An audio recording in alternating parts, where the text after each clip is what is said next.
Agora a gente vai ter, gente, o Alexandre Conte encerrando esse nosso evento, né?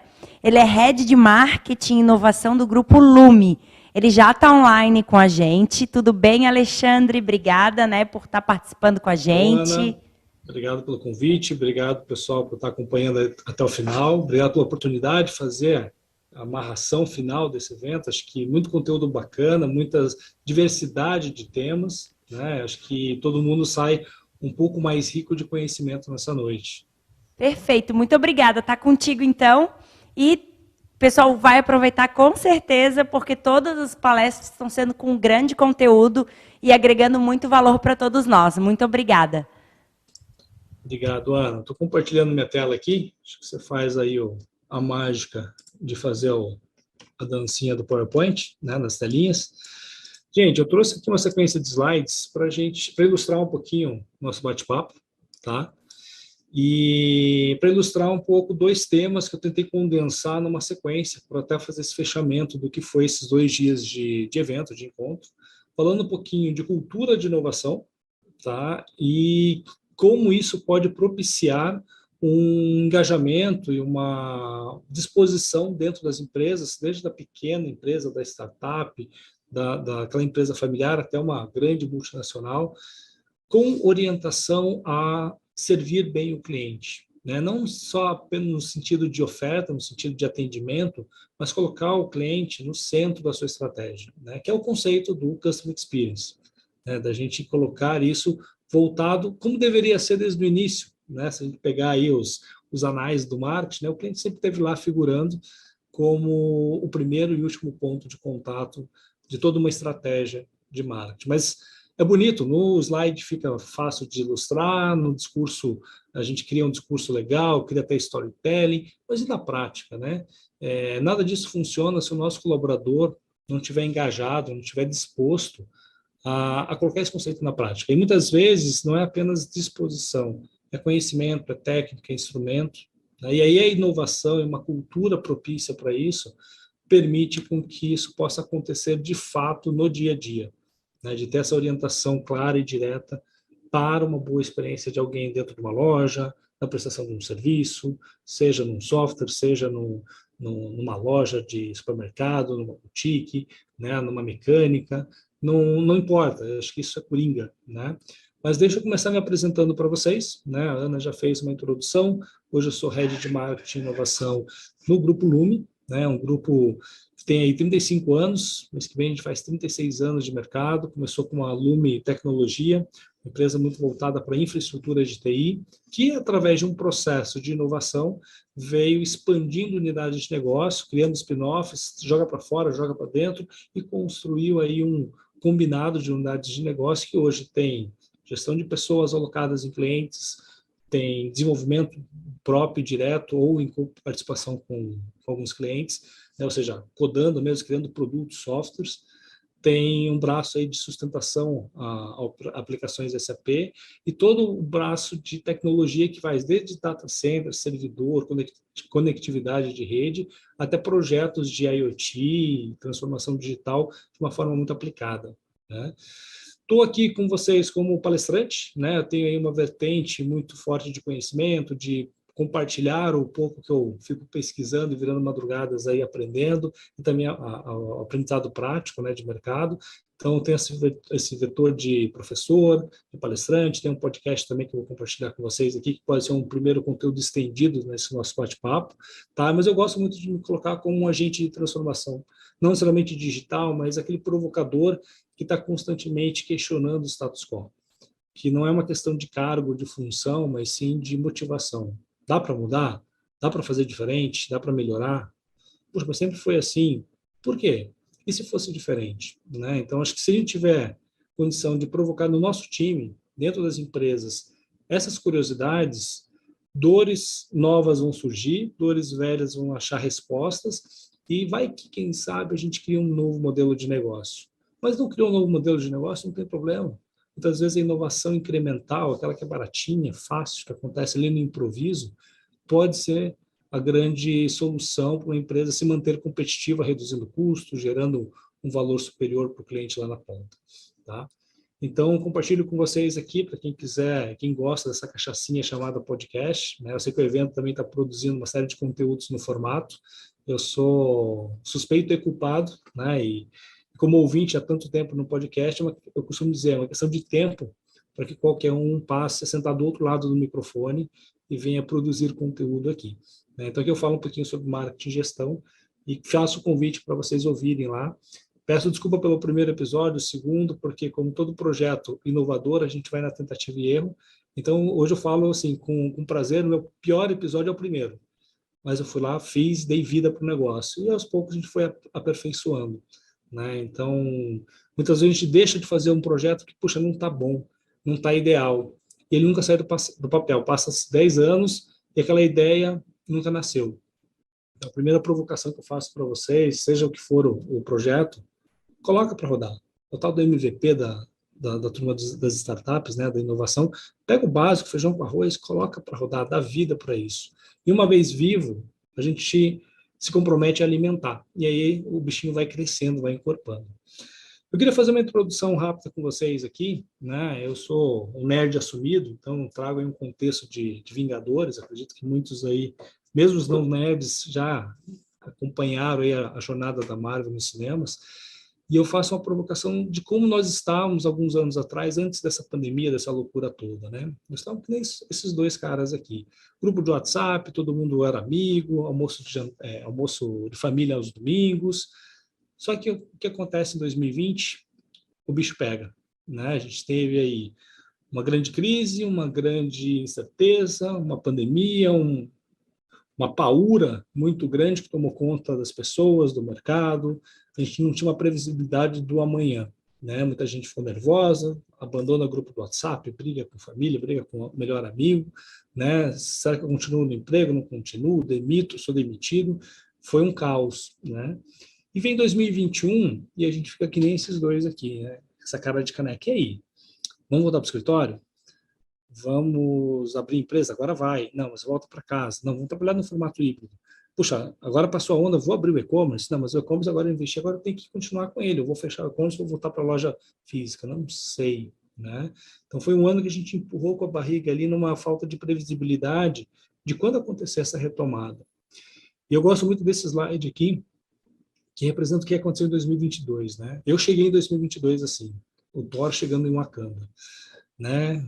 Raio no olho, batendo o martelo no chão e vamos fazer acontecer, porque preciso, claro, com todas as questões de segurança, com as complicações que a gente teve, mas conversando com alguns pares de mercado, de vários setores, eu percebi que teve uma vontade muito grande das pessoas virem para 2022 querendo realizar, né? Isso, quando a gente fala de carreira, quando a gente fala de pessoal, quando a gente fala de negócios, e dentro das empresas, eu consegui fazer uma transição aí durante esse 2022, de uma empresa para outra, e consegui ver dois universos, embora dentro da área de tecnologia, mas de proporções diferentes, com essa mesma pegada. É o ano que a gente vai arrebentar a boca do balão. O problema é que nada é tão fácil assim, né? E também tinha alguém que veio com essa pegada querendo dominar o mundo em 2022. A gente tem uma nova crise, além da situação sanitária, caos logístico. A gente convive hoje, lida com uma guerra que está gerando N complicações e, com certeza, 2023 vai ser um ano muito difícil em desdobramentos de inflação, de falta de uma série de insumos, que vai ser um ano, né, complicado em decorrência dessa incerteza gerada em 2022. Mas, mesmo com isso, o que eu percebo? Eu peço desculpa, porque acho que é uma falácia jogar essa cena sem a trilha sonora, né? Mas o sentimento dentro das empresas, dentro das equipes, é de união. Vamos nos ajudar, temos uma causa em comum, temos um inimigo em comum, temos uma crise para combater e temos que ganhar, temos que fazer isso funcionar. Chega, né? Então a gente sai da toca, a gente volta para o escritório, a gente vai para a rua. Costumo dizer assim, as coisas acontecem na savana, né? A savana é o mercado. Tem que visitar cliente, tem que acompanhar a operação de perto, tem que ir para frente, para o front da batalha, né? E acho que essa cena representa muito a cultura, o espírito de algumas empresas, de vamos nos ajudar para que todo mundo possa sair ganhando em nome de uma causa maior, né? E passada essa sessão nerd, de introdução, tá uma pergunta aqui, né? Como que a gente pode criar uma empresa de fato inovadora. Inovação é bonito, a pandemia já nos provou que mais do que palco e palestra, slide, inovação tem que ser uma terça-feira cotidiana nas empresas. A gente viu quem conseguiu se adaptar muito rápido, deu um salto de competitividade, alguns que não conseguiram acompanhar isso, às vezes não tiveram fôlego ou financeiro, ou mesmo de tempo, de expertise para fazer, tropeçaram. Alguns tropeçaram e ficaram, outros tropeçaram e levantaram e conseguiram seguir. E aí não é uma questão de resiliência, é uma questão de negócio mesmo, né? A gente teve muita gente com dificuldades, mas a gente conseguiu perceber de uma maneira muito saliente que quem já tinha, né, essa capacidade inovadora de, com facilidade, criar coisas novas, processos novos, mais econômicos, novos produtos, se reposicionar no novo mercado, conseguiu dar um salto muito grande, né? E a resposta para isso é a cultura. E cultura nada mais é do que um coletivo de pessoas agindo num determinado comportamento conjunto, comum, né? Então, hoje os gestores têm que olhar para a cultura da sua empresa. Lá no Grupo Lume, a gente está fazendo um movimento muito legal, que é sair do discurso daquela coisa da experiência das pessoas dentro da empresa e criando, de fato, um departamento de PX, de People Experience. Nosso RH deixou de ser um departamento de recursos humanos. E não só na plaquinha da porta, mas sim em projetos, em atitudes, e a gente já consegue ver algumas mudanças, né, das pessoas em relação a isso, que muda o seu dia a dia, muda a sua disposição. A gente está no meio de um processo agora de segurança psicológica dentro da empresa, então isso é uma demonstração para os colaboradores dizendo, você pode se expressar, sinta-se confortável de discordar do que está sendo feito, sugira coisas novas. Não adianta eu vir com softwares, fazer desafio, promover prêmios para quem der uma ideia mirabolante, mas as pessoas não querem contribuir porque elas têm ainda receio de ser criticadas, de serem caçadas porque falaram mal de alguém, porque criticaram um processo já institucionalizado. Tá? Primeiro passo, as pessoas precisam se sentir segura, acolhida, para poder expor uma ideia diferente. E a inovação começa a surgir. E quando você começa a ter uma abundância maior, esse é um tema que está muito em alta hoje, que é justamente a ambidestria da gestão.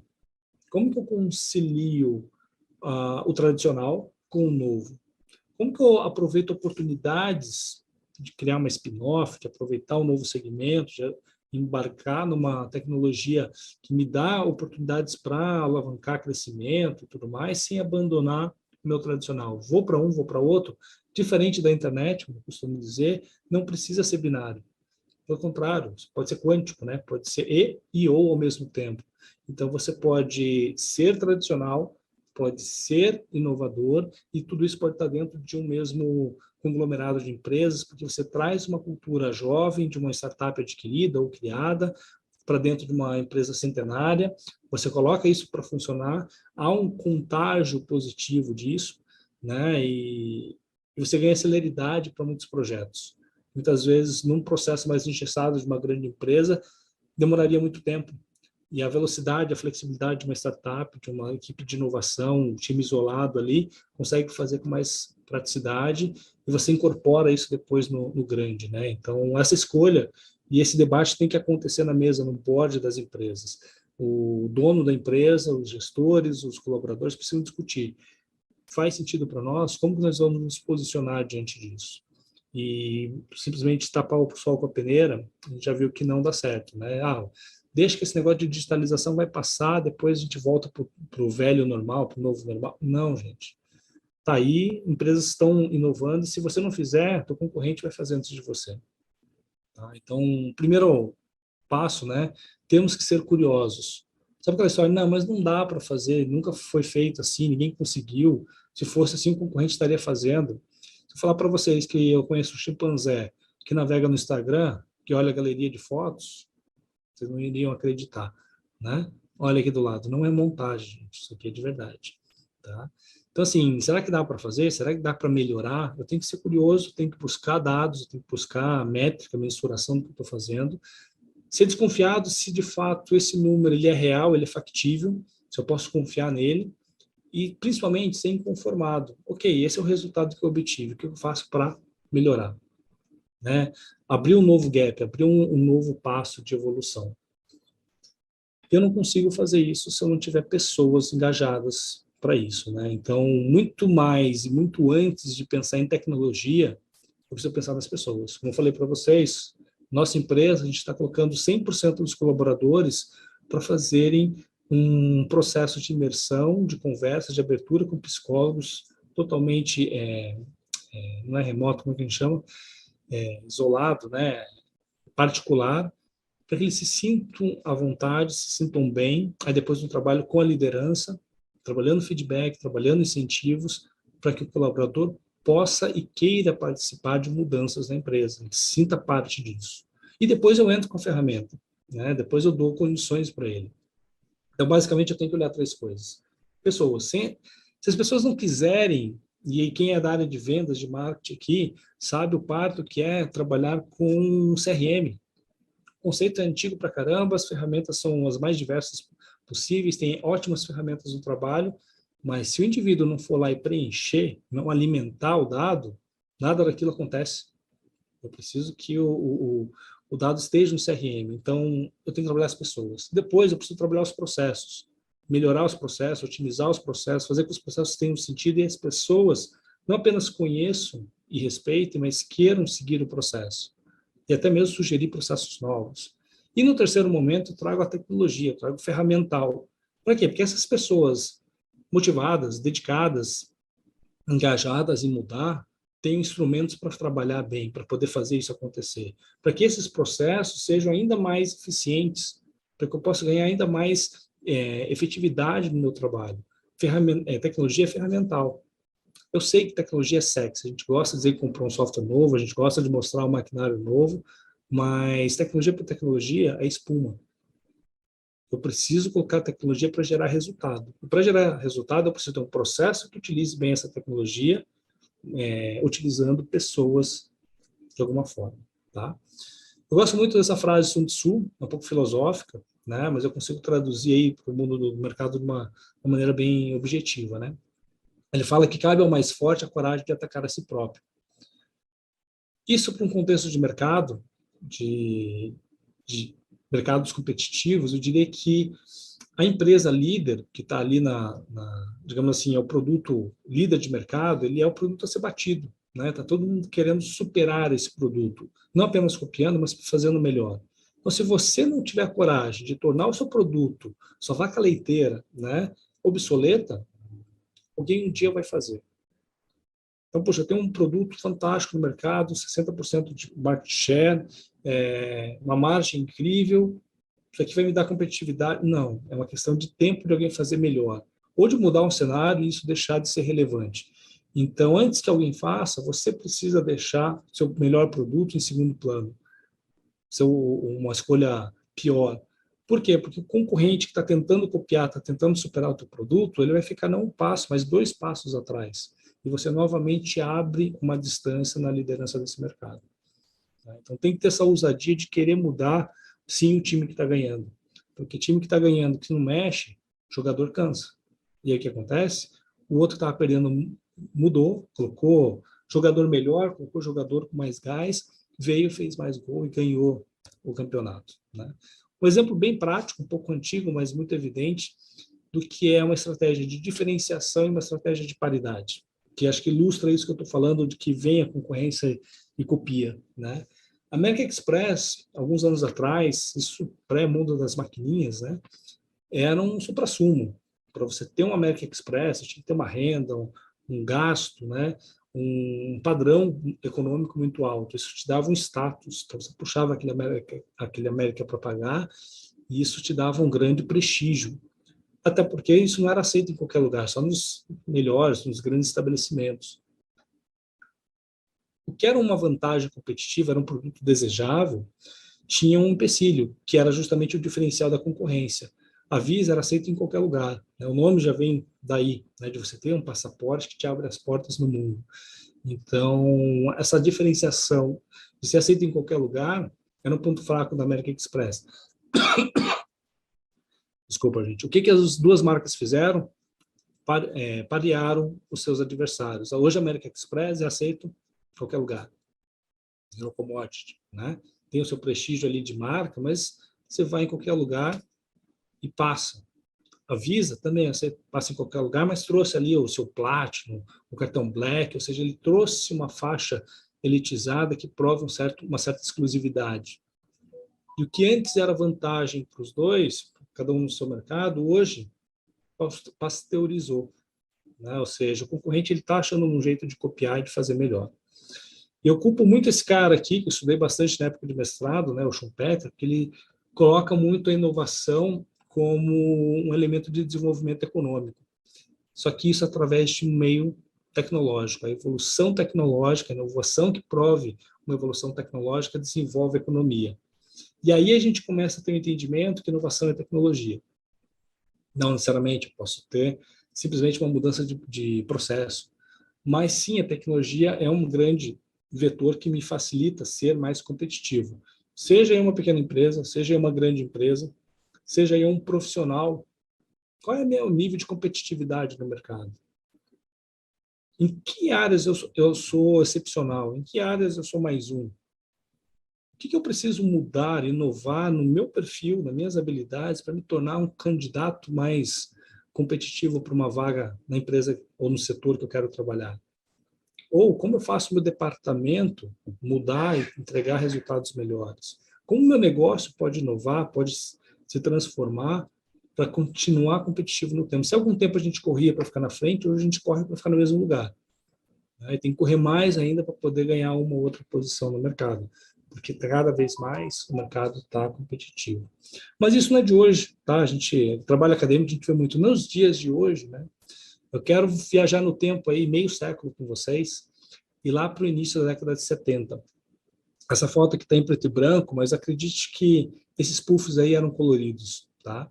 Em 1970, a Xerox abriu um centro de pesquisa lá em Palo Alto, tá? O que depois ficou conhecido aí como o Vale do Silício, tá? E o que acontece em Palo Alto? Eles pegam os criativos, os gênios da empresa, jogam para uma operação totalmente apartada, verba, liberdade, criem, transformem, inovem. Fantástico. Esse cara começa a trabalhar para caramba. Opa, desculpa, gente. Não era para ter esse áudio aqui. Eles começam a trabalhar para caramba e desenvolvem um computador pessoal. Isso 3 anos depois, 1973. Tá? Para quem assistiu Os Piratas do Vale do Silício, já conhece a história. Quem não assistiu, eu recomendo. Filme muito bom aí, que conta os bastidores aí de Bill Gates e Steve Jobs. E aqui é uma reunião de apresentação do que era o Xerox Palo Alto. Inclusive, ele vinha com uma caixinha com 3 botões chamada mouse. E esse é o presidente, na época, retratado no filme, que ele, como que eu posso ter um produto chamado de mouse, de rato? Né? Isso é uma piada.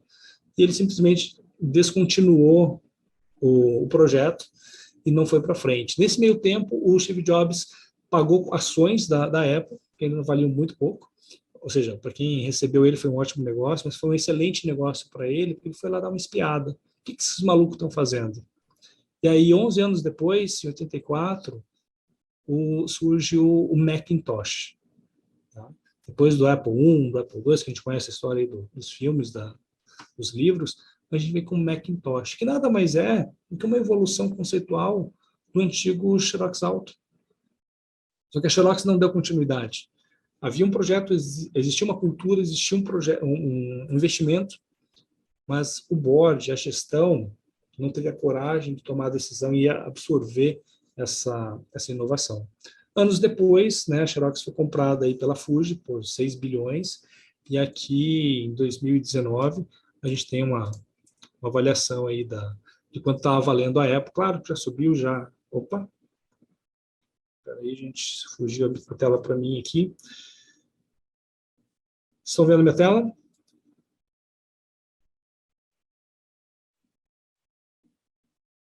Pois é, fugiu aqui, cara. Deixa eu tentar sair e colocar de novo. Foi? Né? Então, assim, a Apple estava valendo 400 e poucas vezes mais do que o valor que a Xerox foi comprada. Então, isso mostra que, ao longo do tempo, empresas podem se manter muito mais competitivas ou morrerem no meio do caminho. tá? E aí eu faço só uma timeline de produtos, de inovações que a Apple vem trazendo. Desde o Apple I, o Macintosh, na faculdade eu usava esse Macintosh bonitinho aqui, mais coloridinho. O iTunes, uma empresa de computadores, revolucionou, né, fez uma disrupção no mercado fonográfico. Hoje, a forma que nós escutamos música e a indústria da música se transformou, porque uma empresa de computador resolveu colocar a mão para criar um dispositivo físico, lembra do iPod? Para ouvir MP3 de uma forma diferente, que a gente pagava 99 cents para comprar uma faixa. Isso hoje, para a geração de hoje, poxa, mas por que? Eu tenho Spotify, escuto de graça aqui. Nem sempre foi assim, a gente comprava um CD e tinha que levantar a bunda do sofá para trocar se queria escutar uma música diferente, né? E aí todas as revoluções de iPad, iPhone, Smart TV e tudo mais, né? Então virou a Apple virou a empresa que a gente chamava até o século passado, né, a 3M, a grande empresa de inovação. Hoje a Apple é a 3M do século 21, tá? Porque incorporou uma cultura de inovação. Como é que eu faço isso? Eu tenho que inspirar as pessoas. Como é que eu inspiro? Com sucesso, com cases, né? Eu tenho que mostrar que o sucesso ele é factível, dá para chegar lá. Tem que compartilhar visões entre as pessoas. Obviamente, tem análise, tem planejamento, não é no cheiro, né? A gente só costuma conhecer o sucesso de quem chegou lá. Porque quem não chegou, morreu no meio do caminho, não está lá em cima do palco para nos contar a história. Mas eu tenho que analisar se isso realmente é um caminho, como eu vou fazer, quais são os riscos, né? Eu preciso de muita criatividade. Eu preciso pensar fora da caixa. E pensar fora da caixa não é fazer um brainstorming com a turma. É navegar em universos lúdicos, é assistir Senhor dos Anéis, gostar de Star Wars, entender que existe, em alguns momentos, o que a literatura chama de suspensão da descrença, que nesse universo isso é possível. Assim nascem as melhores ideias, sem pé nem cabeça. E aí, numa sala com 2 ou com 25 pessoas, esses sem pé nem cabeça, eles vão construindo uma solução lá na frente. Não é a primeira ideia que vai ser matadora. Então, eu preciso ter criatividade, pensar o novo sem pudores, né, e sem medo de errar. Obviamente, eu preciso suar, não só aqui na ilustração do código, mas eu preciso colocar essa ideia em prática, eu preciso suar, eu tenho que ter operação de eficiência e de excelência. É muito mais fácil dominar o mundo com amigos, né? Então, eu preciso ter uma equipe de bons profissionais. Não adianta querer fazer tudo sozinho. Eu vou levar muito tempo e eu não vou ter todo o conhecimento, a expertise necessária.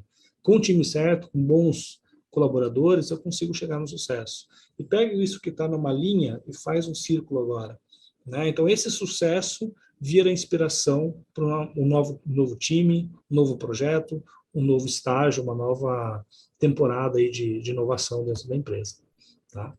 E brincando um pouquinho com o latim, né? Tal magna inovariense, ou seja, o quão grande essa inovação é capaz de ser, tá? Não vou detalhar, não vou entrar aqui, pelo tempo, 2 porque chovendo molhado, mas vocês sabem que a fotografia digital nasceu dentro da Kodak, com um funcionário da Kodak. E hoje, Alexa, que eu falei, a danadinha acordou, já acendeu a luz lá. Ó, já está se metendo aqui na história, desculpa. É possível, por esse assistente pessoal super atencioso, você pedir um Uber, você pedir um serviço de um terceiro para um comando de voz. E hoje a Amazon vende muito mais do que produtos em caixinhas dentro do seu centro de distribuição. Ela é muito mais do que um marketplace de produtos físicos. Tem assinaturas. Eu não estou falando das unidades de negócio, de storage, de cloud, de Amazon Vídeos e tudo mais. Eu estou falando de marketplace, eu estou falando de lojinha que vende um serviço de Uber e pega um pedaço em comissão, porque o assistente pessoal está dentro da casa das pessoas. Vocês viram que ela começou a conversar com a gente e ela entende esse comando e ela faz essa compra para você. Olha a disrupção disso, né? A Markens Line, aqueles navios gigantescos, né, aquele China Max, aqueles transatlânticos com milhares de containers atravessando o globo, essa empresa hoje é a maior investidora em impressão 3D. Lembra da ambidestria da gestão? A gente vai continuar transferindo muito container pelo mundo, né? A gente tem um problema aí de crise logística, mas isso aí vai assentar com o tempo. Agora, o seguinte, pensa que para ir numa festa, talvez você possa comprar um projeto 3D de um sapato pela internet, lá de um chinesinho, colocou isso no site que você comprou, você tem uma impressora, como a gente tem uma DeskJet, uma laser em casa para imprimir papel, por que eu vou imprimir esse sapato para ir na festa? Uso esse sapato, chego à noite, coloco dentro de um dispenser para fazer um reaproveitamento, salvo o planeta com isso ainda, e eu, pronto, agora eu quero imprimir uma outra coisa, eu reaproveito isso daqui. Será que isso vai ser capaz de impactar o número de containers transportados no mundo? Sem dúvida. Pode ser que daqui 2 anos tenha uma grande proibição, uma legislação mudou, porque, puxa, tem gente que faz sapato e gente que faz árvore, né? Impressão 3D vai ser algo muito restrito. Pode ser. Mas pode ser que isso, em alguma das possibilidades de futuro, de multiverso, a gente tenha aí um grande salto produtivo. E a maior empresa de transporte marítimo hoje é a maior investidora em tecnologia de impressão 3D. Seja para imprimir o sapato em casa, seja para mandar uma ferramenta para a estação espacial, né? Então, isso é a ambidestria da gestão, é atuar em outros setores. Mas, poxa, não tem conexão nenhuma. Tem quando você entende que você pode guiar negócios diferentes. Se não matar o negócio principal, com certeza vai ser uma ótima oportunidade de negócio. Airbnb e Uber, vocês estão mais careca do que eu, né, de saber que é um simples sistema que uniu uma demanda latente para uma oferta ociosa, tá? A Nespresso transformou o mercado de café, aumentou gigantescamente a sua margem de contribuição. Hoje a gente paga centenas de reais no quilo do café numa cápsula colorida, em relação ao que a gente comprava a granel. Transformou o mercado, né? E, gente, é café. Continua sendo café, pozinho de café. Mas é a forma com que você oferece, que você conta uma história, faz com que a percepção de valor aconteça diferente. E isso funciona até mesmo para papel higiênico. Quem disse para vocês que o papel higiênico tem que ser branco? Por que ele não pode ser laranja, azul ou roxo? Né? Será que custa o mesmo preço daquele reciclado branquinho, meio acinzentado? Uma frase que eu gosto de marcar bastante aqui, né? Inovação é transformar conhecimento em dinheiro. Ou seja, no final do dia, tem que contribuir para o negócio, senão é espuma. Poxa, mas nem toda inovação ela funciona, nem toda inovação traz resultado. De fato, o processo inovador, ele é, em sua essência, exploratório, tentativa e erro. Então, tem que ter resiliência, tem que ter disposição a amargurar alguns erros. Velha máxima, erre, mas erre rápido para aprender com isso, colocar em prática. E continuar inovando. Entender que, puxa, esse projeto já deu o que tinha que dar, não vai para frente. Qual o nosso aprendizado, nossa lição? Desliga e vamos para o próximo, desapega, né? E como é que eu faço com que isso seja um projeto que gere valor para o cliente, né? Essa é a fórmula mágica, benefício menos custo. Quais são as percepções de benefício do cliente? É muito mais do que a utilidade do produto. Muitas vezes é imagem, muitas vezes é uma ideologia, muitas vezes é o que aquela marca representa no mercado. Ele quer comprar por isso. Muitas vezes é conveniência. Se eu brincar, tem um mercadinho aqui no condomínio, eu desço ali para comprar uma cerveja no sábado à tarde, eu estou brincando com meu filho, tem jogo na NFL, poxa, estou sem cerveja, vou comprar 2 cervejas. Antes eu brincava em aula, eu falava, poxa, eu pago R$10 na cerveja. Aí o marketing lá do Marketing for You, meu amigo, falou, cara, não faz isso, vou olhar aqui para você, é R$7,49. Falei, poxa, dá para comprar 3, então. Já vou manter o meu ticket está na minha cabeça, por quê? Eu não estou pagando pela cerveja, eu estou pagando pela conveniência.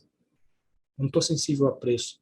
Obviamente, se eu for no supermercado e a Heineken tiver 5,50, talvez eu não pague, eu vou achar caro. Mas ali embaixo, não importa, né? Então, como é que é essa leitura do mesmo consumidor para o mesmo produto em situações diferentes? A hora que eu entendo isso, eu consigo criar o quê? Uma gestão orientada à experiência. Poxa, por que eu pago mais caro aqui embaixo e não pago mais caro no supermercado? Porque o momento de compra me dá um olhar diferente para as coisas, para o mesmo produto. E como eu crio situações de compra que o meu consumidor esteja menos sensível ao preço, aumentando o bem-estar, aumentando a conveniência, aumentando a percepção dele que, puxa, o mundo é muito melhor colado comigo, né? Eu não consigo fazer isso se eu não tiver um comprometimento com o sucesso desse meu cliente, de ajudar ele a ter o melhor resultado com o produto que ele está comprando, seja um produto, seja um serviço. Então, ouvir o cliente, aquele reclamão, é a melhor coisa, é o melhor professor, porque ele vai te dizer onde você está errando. Nem sempre o cliente tem razão. diferente do que a gente prega nas redes sociais. Muitas vezes o cliente tem dores, necessidades mal atendidas. Poxa, mas ele não entendeu o que o meu serviço faz, ele não entendeu que o produto não é para ele. De quem é a responsabilidade? É minha. Eu não fui capaz de comunicar isso correto. Eu gerei uma experiência ruim, porque a expectativa estava desalinhada. É fácil a gente se defender. Provocação. Agora, a gente chama o cliente reclamando para conversar, para entender onde errou. Né? E uma dica, é difícil, mas se você consegue converter um cliente, aquele hater, que já está quase num estágio passional de reclamação, de aversão à marca, ele se transforma muito facilmente em um promotor, porque ele entende que, puxa, mesmo naquela situação mais absurda, a marca foi capaz de resolver o problema dele. Houve um compromisso em ouvi-lo e resolver. Ele sai propagando o que antes era uma história ruim, uma história muito favorável. Alguns dados aqui para a gente ir para os finalmente, né? E eu vou compartilhar isso depois com a organização, a Ana manda para vocês aqui, com o maior prazer. Visões de um mundo pré-pandemia. Eu costumo dizer, em 2020 o mundo acabou, né? Mas o que estava acontecendo antes desse fim de mundo? Em 2019, lá na NRF, Nova York, já haviam estudos apontando que o fluxo de pessoas no varejo físico estava caindo. Não significa vendas, tá? Significa que menos pessoas estavam passando por essas lojas. Poxa, claro, o digital estava aumentando, a gente está crescendo 2 dígitos aí há quantos anos, né? Isso sem falar de pandemia. Sim, mas também, talvez principalmente porque o interesse desse consumidor ir na loja está caindo. Puxa, está boring visitar essa loja. Por que eu tenho que ficar na fila do supermercado para pagar a minha compra? Se eu não fico na fila do caixa eletrônico no banco para sacar dinheiro. Eu faço um Pix e eu não vou no banco ficar na fila para esperar minha vez para receber, para pegar dinheiro na mão. Por que eu tenho que ficar 2 horas na fila para pagar alguma coisa? Eu não quero ter essa experiência. Eu provoco vocês, depois de 2 anos, onde mais de 13 milhões só em 2020 se tornaram consumidores eletrônicos que antes não eram, esse nível de exigência vai subir muito mais. Por quê? Porque as pessoas aprenderam que pode fazer no digital, aprenderam a ter uma outra experiência, e hoje vão chegar no supermercado, a compra está cheia, vou fazendo do caminho, vou fazendo de casa, e depois eu recebo isso, e eu não vou ficar nessa fila. Desculpa, gente. Eu não vou pagar esse custo psicológico, esse custo temporal, esse custo físico para gerar valor. Esse custo está muito alto. Benefício menos custo, onde o custo é maior que o benefício, o resultado é negativo. O valor é menos alguma coisa. Ele foge de você. Então, para resolver isso, conveniência. Conveniência ao extremo. Resolva a vida do cliente. Isso faz com que o fluxo aumente. Se você não é loja, se você é serviço, faz com que ele te procure novamente, faz com que ele prefira consumir o que você oferece, porque é prático, porque é conveniente. Tá? E aí, o que é importante aqui nesse estudo que eu trago do Gartner? Uma visão que, obviamente, no B2C a gente já tinha essa consciência, né? Os gestores já entenderam. Isso aqui é um extrato longitudinal que olhava 2015 e 16 contra 18 e 19. Então, 2 períodos de 2 anos, né? Um antes e depois de 2017, entendendo como os gestores de marcas entendem o papel dessa experiência do consumidor. No B2C, subiu muito pouco, né? Menos de 10%, ali, de 70% para 76%. Agora, olha como isso mudou na relação B2B, de empresa para empresa. Saiu de metade, de 51% para 82%. Tá? Isso desloca a nossa média ali de 60% para 81%. Significa que hoje, estou falando de 2019, bota mais 2 anos de pandemia, isso aí já deve estar num patamar bem maior. Empresas B2B, que é o meu caso, né? Eu vendo tecnologia para empresas, a gente já entendeu que, puxa, eu preciso pensar na experiência do meu consumidor, eu preciso pensar no sucesso desse meu cliente, senão eu não chego lá. Tá? Clientes satisfeitos estão 6 vezes menos propensos a trocar de marca, eles se tornam mais fiéis, 5 vezes mais propensos a recomendar, se tornam promotor do seu negócio, 3 vezes mais propensos a comprarem novamente. Ele se torna mais fiel, ele assume que você resolve o problema. Quem aqui faz busca no Bing? Quem aqui entra, procura, não sei se ainda tem, né, o Alta Vista? A gente já entendeu que o Google resolve a nossa vida. É lá que eu vou procurar. Nos Estados Unidos, isso é tão forte na Amazon, que se você quer procurar um produto, as pessoas nos Estados Unidos já fazem um número maior de busca de produtos direto na Amazon, antes de fazer no Google. Porque lá, pela robustez da operação, número de lojistas, com certeza vai ter para vender na Amazon. Aqui no Brasil, a operação ainda é mais enxuta, ainda não tem, né, essa abundância. Talvez o Mercado Livre tenha aí uma diversidade, uma amplitude de portfólio um pouquinho maior, mas ainda é o Google, né? Então, a gente entendeu, o Google resolve isso para mim. Eu vou lá no Google, eu não vou procurar o Alta Vista. Números, né? 73% dos consumidores no mundo apontam que a experiência de consumo como um fator importante na sua decisão de compra. Mas brasileiro é mais marrento, a gente coloca que isso é 89% de relevância para nós, tá? 89% dos brasileiros apontam isso. Tem um descolamento aí da média mundial. 48% dos brasileiros, contra 43% do mundo, aí um pouco mais próximo, aceitam pagar mais por mais conveniência. Se eu perguntar para qualquer um de vocês, se aceita pagar R$5 a mais em qualquer coisa, vocês vão falar, óbvio que não, eu quero pagar R$5 a menos, inclusive. A gente sempre quer racionalizar a nossa compra, né? Ter o máximo possível, pelo menos. Mas lembra que eu pago mais caro na cerveja pela conveniência de estar dentro do condomínio, lá perto do parquinho, lá no final do prédio, não preciso pegar o carro e ir até o supermercado. Inclusive, estava pensando que estava pagando perto de R$10. O cara me mostrou, não, é 7 e pouco. Então, tá bom, o que eu vou fazer? Eu não vou reduzir, eu vou comprar mais uma, vou comprar 3, então.